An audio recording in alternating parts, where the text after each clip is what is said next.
Hello, everyone. I'd like to welcome you to today's lesson. We're going to talk about dimensional analysis and using the mole concept to solve problems using balanced chemical equations in chemistry. So first thing we're going to talk about are units that we use to measure, where we actually record numbers, and go over the prefixes that we'll be using. For a billion, we use giga, 10 to the power 9, a 1 followed by 9 zeros. Mega for a million, 1 followed by 6 zeros. Kilo for 1,000. Deci for a tenth. Centi for a hundredth. Milli for a thousandth. Micro for 10 to the power minus 6, which is a thousandth of a thousandth. A nano is 10 to the minus 9. We use this very small unit for measuring atoms. And pico, 10 to the minus 12. We'll use pico for really short intervals of time when we talk about reaction rates in the 132 course. So here are some examples. So the wavelength of an X-ray is about 10 to the minus 10 meters, or 0.1 nanometers. Size of the universe is 10 to the 25 meters, or 10 to the 7 exameters. Mass of an electron is 10 to the minus 30 kilograms. The mass of the universe is about 10 to the power 20 gigagrams. Period of vibration of a radio wave is about a second. Period of vibration of a microwave is about 100 picoseconds.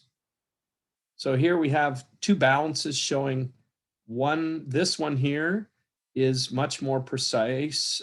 This measurement on the right is much more precise because it has more decimal places. This balance here, much cheaper balance, only measures to the nearest tenth of a gram. It's not nearly as precise. So what's the difference between precision and accuracy? Well, accuracy refers to how close the actual balance is to a known standard. For instance, if we were to put a standard of 10 grams on the balance on the right, it could read 10.0000. That would mean it is very accurate and it is very precise. The balance on the left, if we put the same 10 gram balance mass on there, it could read 10.0 grams. So again, it is accurate, but it is less precise than the balance on the right. And that essentially is the difference between accuracy and precision.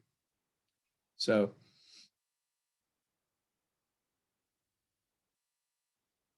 and again, I'm using here a standard of 10.5 grams, same difference. The closer it is to that 10.5 grams, if it's a standard mass, the more accurate the balance is. So here shows a visual of the differences typically used in textbooks, where you can see if you're shooting at the target and you get them in relatively close proximity to one another, you have a very high precision, but you are low accuracy because you're not hitting the actual target. So high precision, high accuracy would be down here, and of course the other two. So scientific figures in scientific calculations. So there's handouts in your course pack. You'd be advised to complete them to make sure you understand this material, because marks are awarded throughout the entire course. Every time you solve a problem, we're going to be dealing with significant figures. We're going to go over a little bit about significant figures when you make measurements, and make sure that you try the questions when we're finished. So I'm going to go over a little bit about exactly how many significant digits does a measurement have. Let's talk about it. And so whenever you make a measurement, the number of significant digits really depends on the precision of the measuring instrument. So if we have, for instance, we're measuring the length of this arrow, and I'm using a very imprecise measuring scale that only records to the nearest tenth of a meter, we would measure this as 0.3, and then we're going to estimate how far past it goes between the 0.3 and the 0.4. So a reasonable estimate would be 0.36. Different people could have a different second digit here. So we are absolutely certain about the 0.3, but we're not certain about the 6. So any measurement with a measuring device really has a last digit that is uncertain. So this particular measurement has 2 significant digits because of the precision of this measuring instrument, but we're only certain about the first one. But we're uncertain about the second digit, the 6. Now, let's talk about the same arrow length using a more precise scale.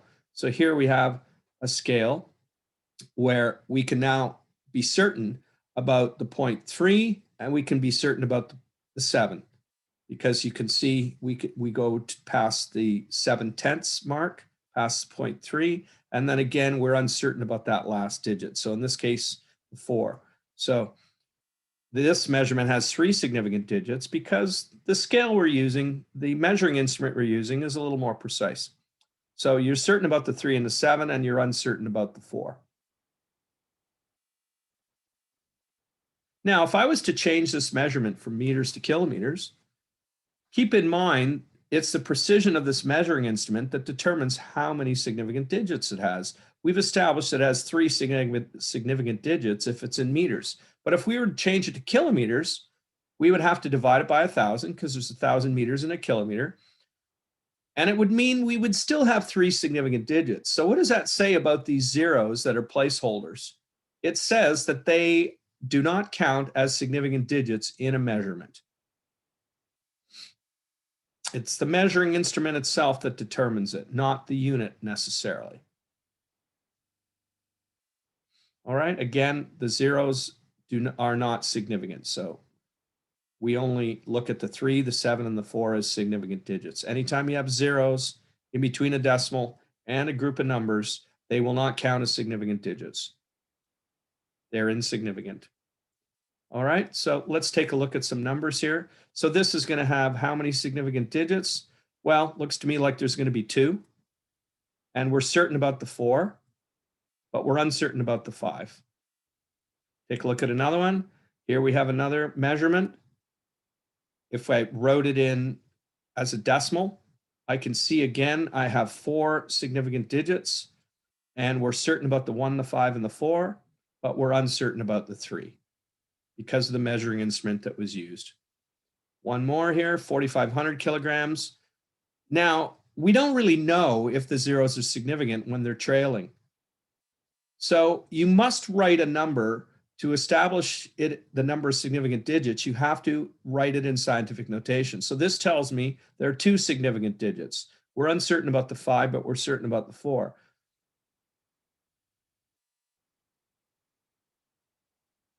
Now, I could also use a measuring scale that's a little bit more precise, and I could get 3 significant digits. And I tell that by simply seeing that when I write it, this 0 is now significant. There's 3 significant digits. The last one is uncertain, and the first 2 are certain again. Again, this scale must be more precise than this scale. So large numbers with trailing zeros must be written in scientific notation to reveal whether or not the zeros are significant. Now here's another measuring scale here. It's a graduated cylinder. This is 200 milliliters. This is 300 milliliters. So this scale is 200, 210, 220, 230 would be the measuring scale. So when I record with this, I'm going to end up with 3 significant digits. If I wrote it as 200, I don't really know how many significant digits there are. Because of the scale, we could establish that there are 3 significant digits because of the precision of the scale. Now, keep in mind, here's another measuring instrument, a little bit more precise because this goes from 200 to 210. So we're going to add another digit with this scale because it's more precise. And if you had a graduated cylinder, I've never seen a graduated cylinder like this, but just for the sake of demonstrating the concept to you, this is 10,000, this is 20,000, this would be 21,000, 22,000. So we would establish that this has 3 significant digits. If I change it into liters, it would still have 3 significant digits. And this particular measuring scale is quite a bit more precise. So this is 2, this is 2.1. So again, we're going to have 3 significant digits here. So estimate the length of this line. Okay, here is our measuring scale down here. Here is the arrow. So we're going to say it's about 23 meters. We're certain about the 2, uncertain about the 3. So there's 2 significant digits in this measurement. And as I said, we're certain about the 2, we're uncertain about the 3. So now we have a different measuring scale. So 0, 10. So we're going to say, oh, it's 8 meters. It has, so how many significant digits are there? There's only 1. How many digits are we certain? None. Which digit is uncertain? Well, the 1 digit we're using is uncertain.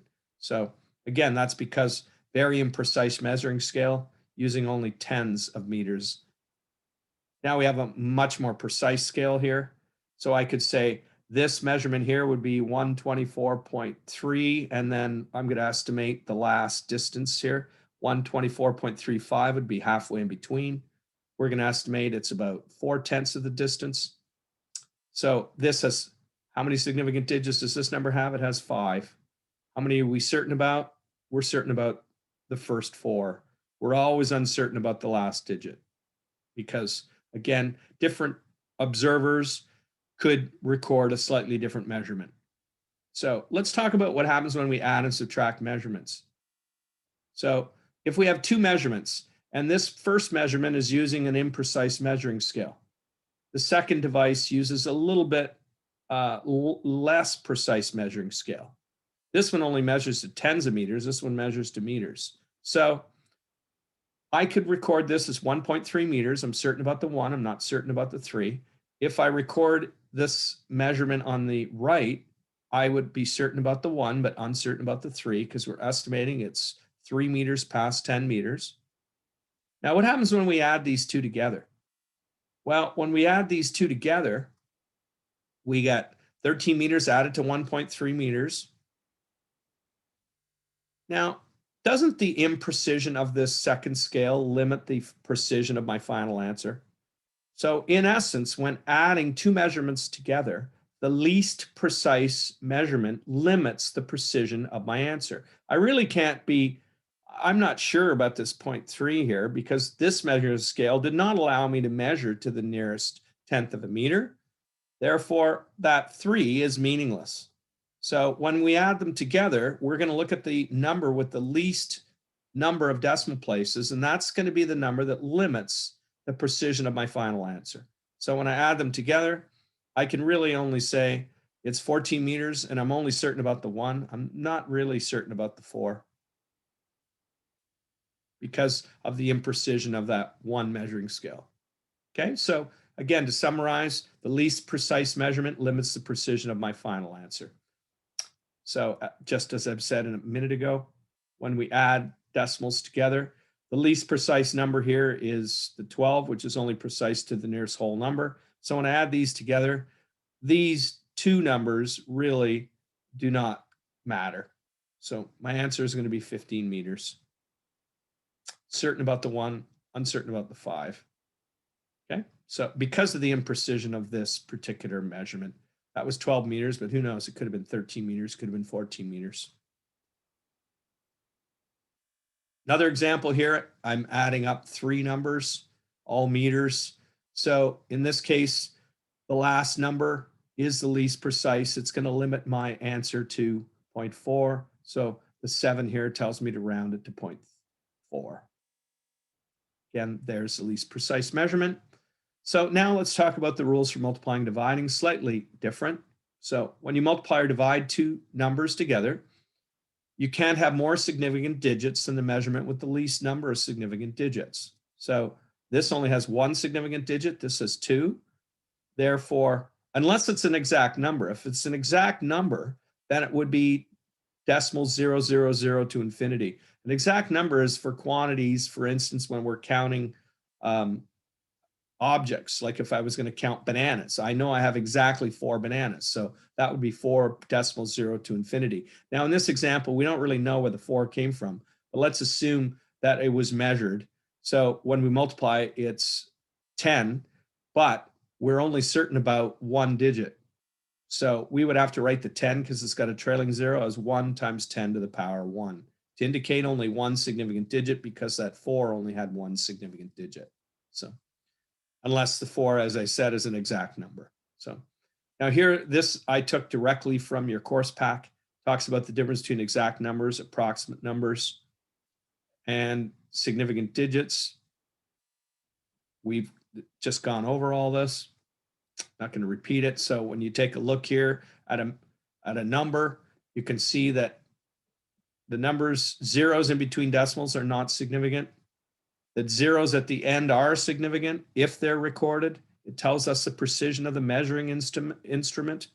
A 0 at the start is not significant. So this must have been a very precise measuring scale to give us 9 significant digits. So again, just demonstrating the same concept here. All zeros between significant digits are counted as significant digits. Zeros at the end of a number are counted as significant digits, but at the start they're not. And I hope now you can understand why. So here we have a scale from a ruler. So I could say this particular measurement would be 2.3, I'm certain about, but we can see it goes a little past the 0.3. So it's going to give us 3 significant digits, of which 2 were certain and the last one were not. So when I change that to meters, there's 100 centimeters in a meter. So we divide by 100 and we end up with the same number of significant digits because of this measuring scale. So again, those zeros do not count as significant digits. Because we changed it from centimeters to meters, it required us to record it as a decimal number. Hopefully now you can understand why it still has 3 significant digits. It was this scale that determined the number of significant digits. So again, this is right from your course pack. It summarizes the number of significant digits and the rules for addition, subtraction, multiplication, division, which we've just talked about. And when you round your data, when the first digit discarded is less than 5, the last digit retained should not be changed. When the first digit discarded is greater than 5, or it is a 5 followed by at least one digit other than a 0, the last digit retained should be increased by 1 unit. When the first digit discarded is exactly 5, the last digit retained should be rounded to the nearest even digit if necessary. So, and again, when you're rounding your data, okay, follow these rules. So example here is 2.65. If the final answer in the calculated problem was 2.65 and you only wanted 2 significant digits, your final answer would be 2.6. So that's rule 3 in action. When the first digit discarded is exactly 5, the last digit retained should be rounded to the nearest even digit if necessary. So we're not going to change that to an 8. And that we do that because of statistics and not always rounding up when there's a 5. So that's an even number. We're going to leave it as an even number. If it was an odd number, we would raise it up. The final answer is 2.75, then the answer would be 2.8 because of the 7 being an odd number as opposed to an even number. So you don't always round up when there's a 5. You only round up when the digit before, the one we're keeping, is odd. If it's even, you leave it alone. So if the final answer is 2.651, then the answer is 2.7. Because there's an extra digit there.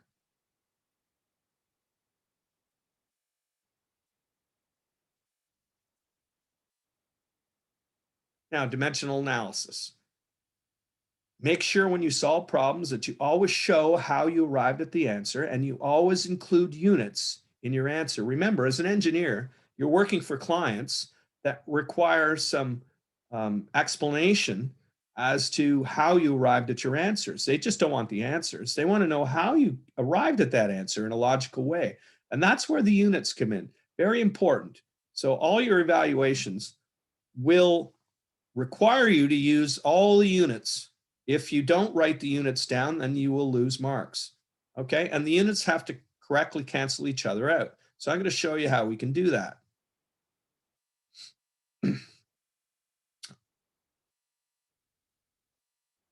So depends on the data given in the problem, and you are always going to analyze from the data the quantity that you're trying to find based on the question you're being asked. So the conversion factors that you require will be determined by the quantities given in the question and exactly how you're going to solve it. So for instance, in this case, we read this question. We can see we have a unit in grams per cubic centimeter. We have a density, but I want to know what the density is in kilograms per liter. So we're going to have to know how many grams there are in a kilogram and how many cubic centimeters there are in a liter. So the density in this case is we want the answer in kilograms per liter. So we're going to take our grams, 0.0013 grams, and we know that's how many grams there are in 1 cubic centimeter. So we know, for instance, if we're going to have to require our answer to be in kilograms, we're going to have to put the grams in the bottom here, so the grams will cancel. So we know 1 kilogram is 1,000 grams. And that way the grams cancel, we're left with our kilogram, but we still have cubic centimeters. So we need to address, well, how many cubic centimeters are there in a liter? Because we want a liter here, we want to cancel the cubic centimeters. So we know that there's 1,000 cubic centimeters in 1 liter. That's the definition of a liter. Well, now when we look at this, we can see that we are dividing by 1,000 and we are multiplying by 1,000. Well, don't those two numbers also cancel out? So this is what I mean by dimensional analysis. You show that in this case, the centimeters can cancel, the grams can cancel, and you're left with kilograms and you're left with liters. And then you could write your final answer. Because this had 2 significant digits, we could write it as 1.3 times 10 to the minus 3 kilograms, liters to the power minus 1, which is the same thing as writing kilogram per liter. Doesn't matter which method you use. Both will be used in textbooks. So now let's talk about the mole concept. Atoms and molecules are extremely small. So to measure amounts of substances involving atoms and molecules, we require huge numbers of atoms or molecules. So because we use that, we use a quantity we call a mole.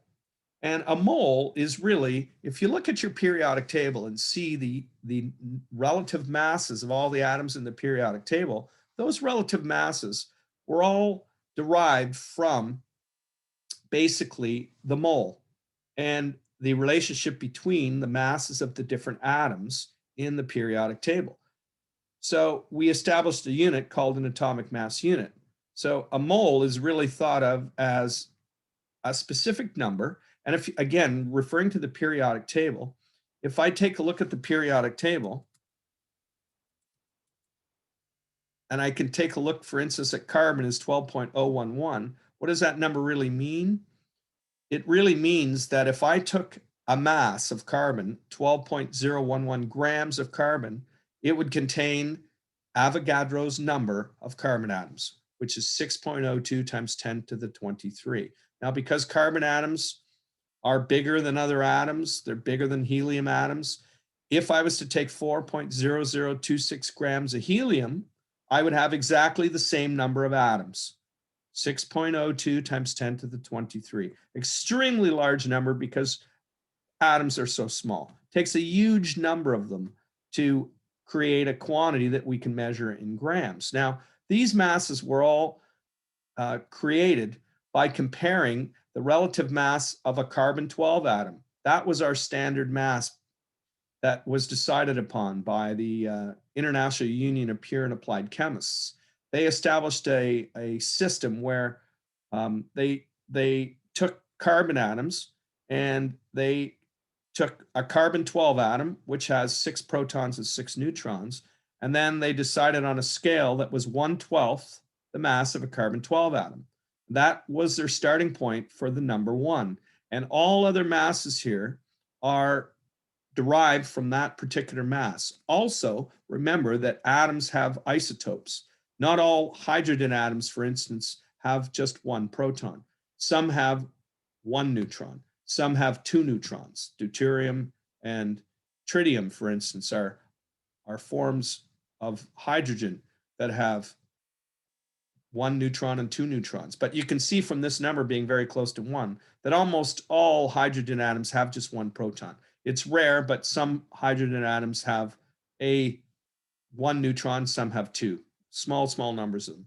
You can see from these numbers exactly, you can see most carbon atoms have 6 protons and 6 neutrons, but some carbon atoms, there's a carbon 13, for instance. So, but certainly the most abundant would be 6 protons and 6 neutrons, or carbon 12, because that number is fairly close to 12. So that's where those numbers come from.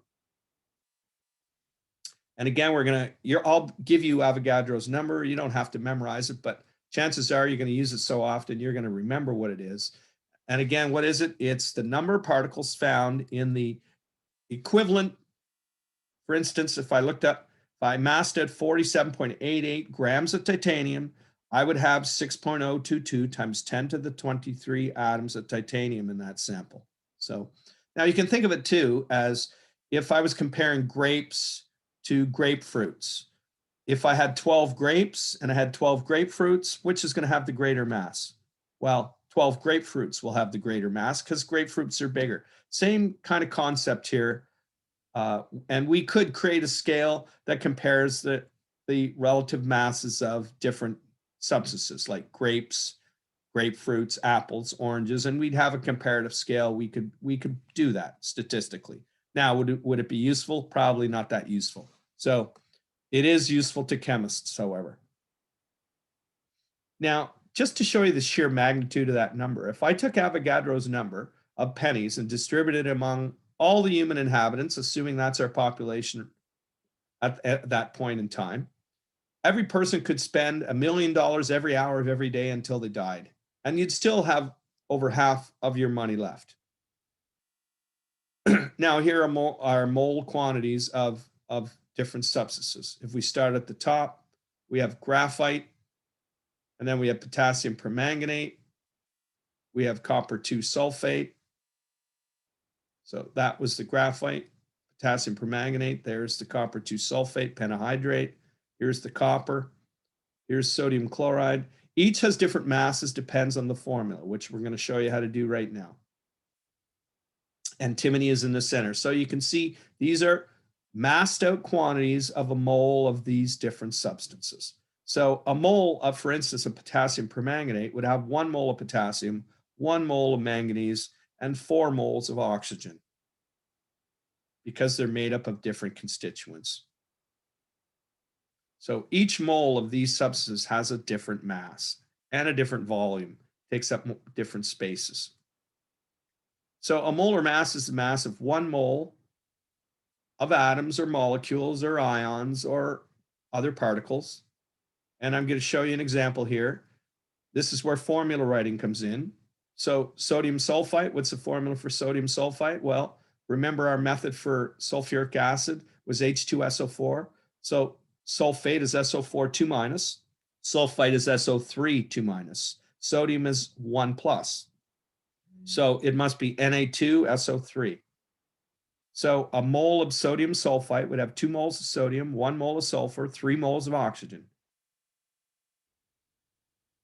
And now we can look up on our periodic table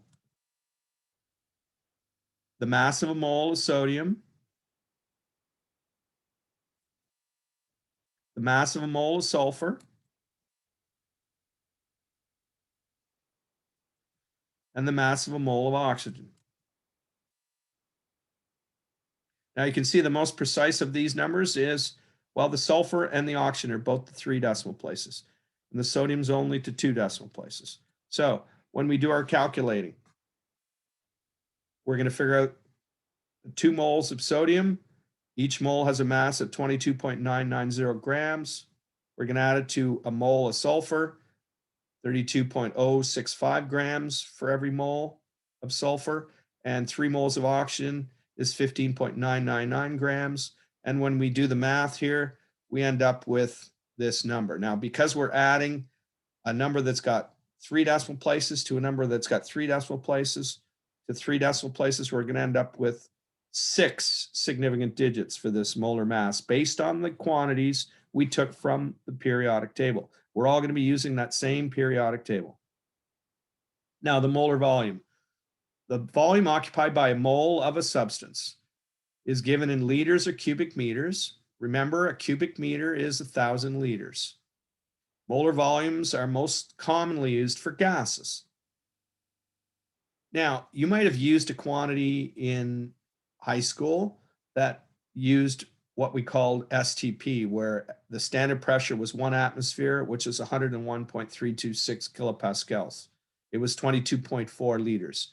Well, it turns out the International Union of Pure and Applied Chemists recommends that we no longer use the standard pressure of 101.326. We're going to use 100 kilopascals, or 1 bar, it's defined as.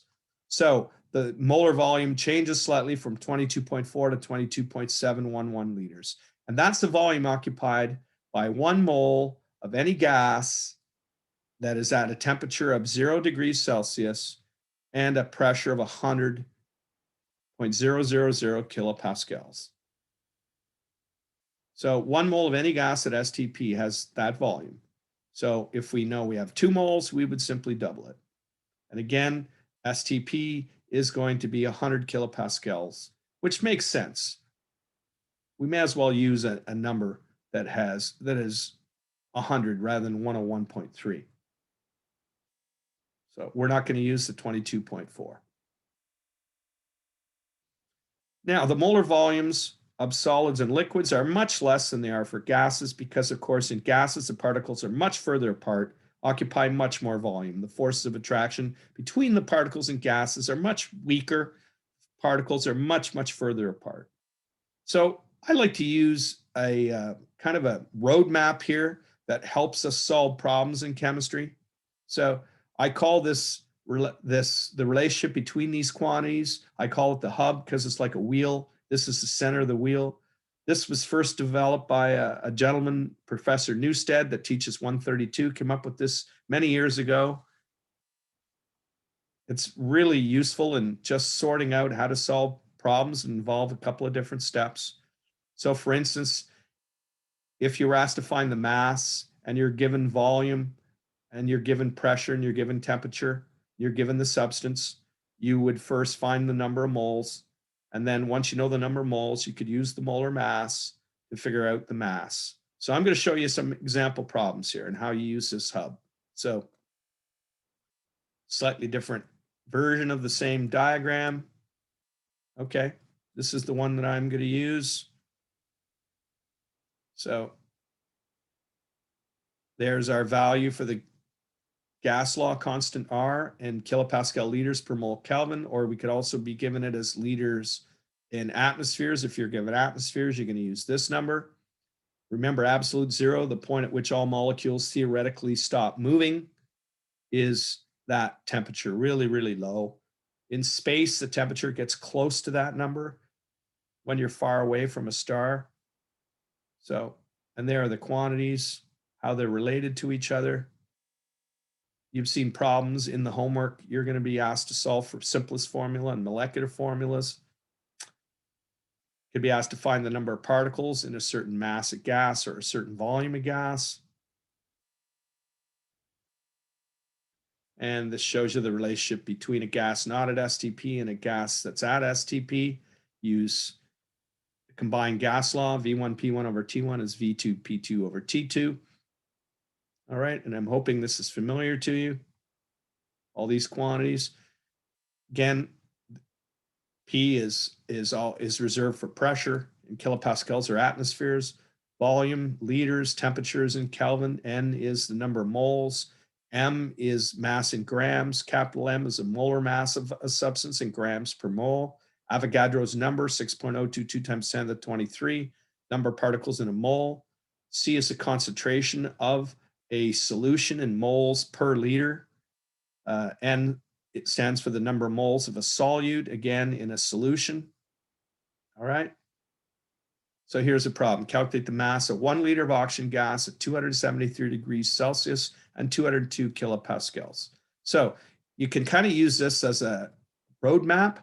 Whenever you leave home to go somewhere, you don't just leave your house in a car and drive aimlessly to get to a destination. You always know how to get to where you're going. Usually you look at a map if you're not sure. Well, same could be said when you solve a problem. Don't just aimlessly start doing things with the numbers. Set aside some kind of scheme where you design exactly how you get from point A to point B. In this case, the starting point are the quantities that you're given in the question. And the end point is what you're asked to find. So you're asked to find the mass. So this is where we're going to be heading. Well, what are we starting with? We're starting with oxygen gas at 273 degrees Celsius and at 202 kilopascals. Well, that's our starting point. So we're basically going to be taking a little trip, and we're going to be using these relationships between these quantities. We're going to keep our units intact. So if you're a person that likes solving problems using formulas, that's perfectly fine by me.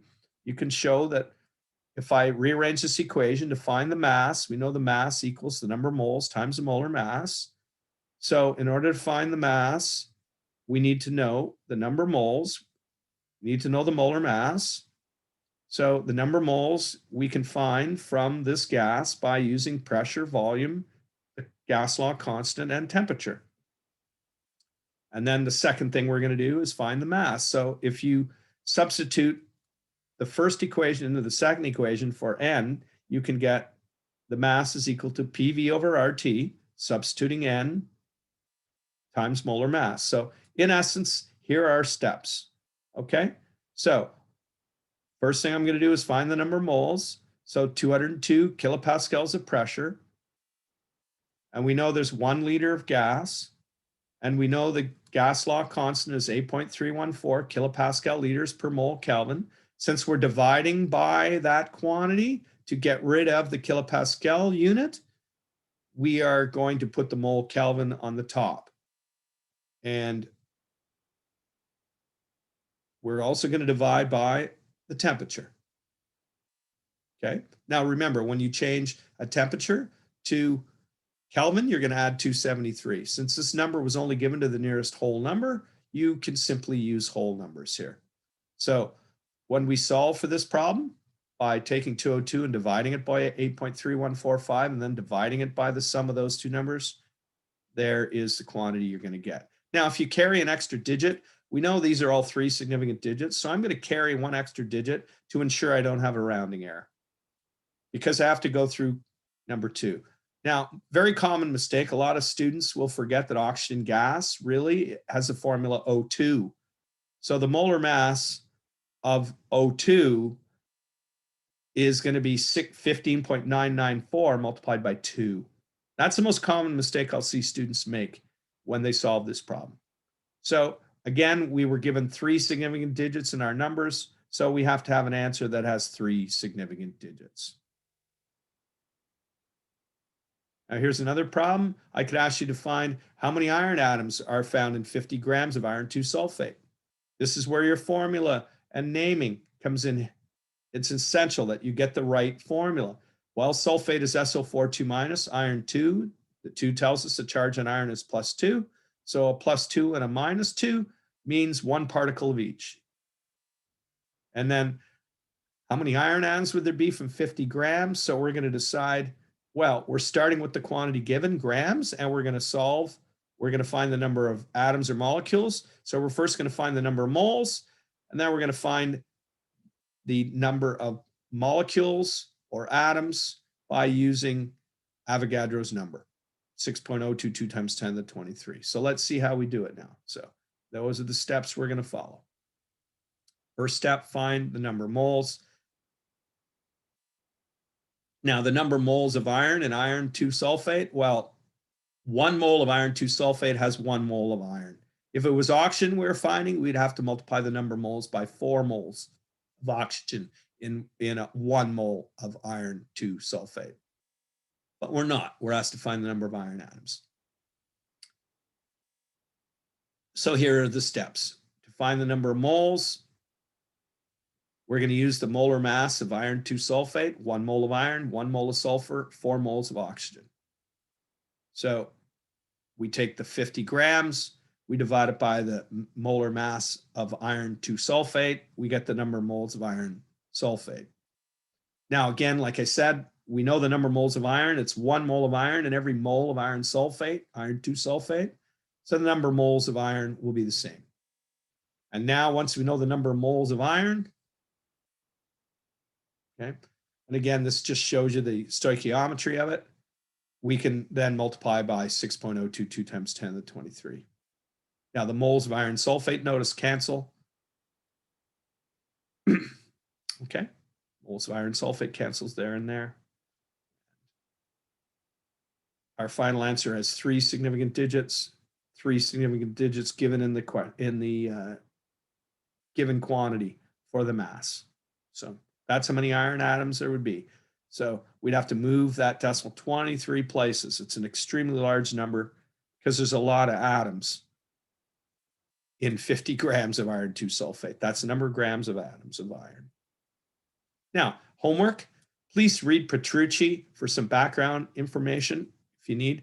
And please do yourself a favor and do all the questions in the course pack. There are lots of them because there's many, many different versions of these mole problems that you need to solve.